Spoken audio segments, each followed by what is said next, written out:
Hello అండి, welcome to my channel. ఇప్పుడైతే ఇంట్లో నూడిల్స్ బండిలో అయితే ఒకటి ఉంది, అది ఇప్పుడు నేను వండుతున్నాను.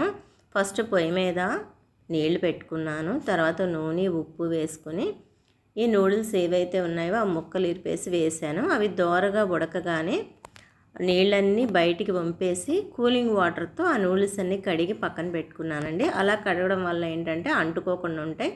మళ్ళీ అదే పాన్ పొయ్యి మీద పెట్టి సరిపడా ఆయిల్ పోసాను. వెల్లుల్లిపాయలు వేసి పచ్చిమిరపకాయలు, టమాటా, ఉల్లిపాయ సన్నగా తరిగి వేసుకున్నాను. వేసుకున్నాక పసుపు వేసి ఉప్పు వేసాను. ఒకసారి కలుపుకోవాలి. కలుపుకున్న తర్వాత కారం వేసుకోవాలి. కారం వేసుకున్నాక సోయా సాస్ వేసానండి. వెనిగర్ అయితే లేదు. కొత్తిమీర, కరివేపాకు వేసాను. సోయా సాస్ వెనిగర్ లేకపోయినా వండుకోవచ్చండి, చాలా బాగుంటుంది. కోడిగుడ్డు మాత్రం మెయిన్గా ఉండాలి. తర్వాత ఉల్లిపాయ, టమాటా, పచ్చిమిరపకాయ ఉంటే చాలు. క్యారెట్ అని, క్యాబేజ్ అని ఇవేం లేకపోయినా పర్వాలేదు.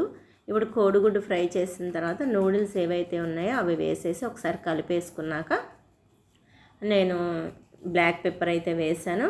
తర్వాత చాట్ మసాలా వేసాను. ఎందుకంటే ఉన్నాయి కాబట్టి వేసానండి, లేకపోయినా పర్వాలేదు.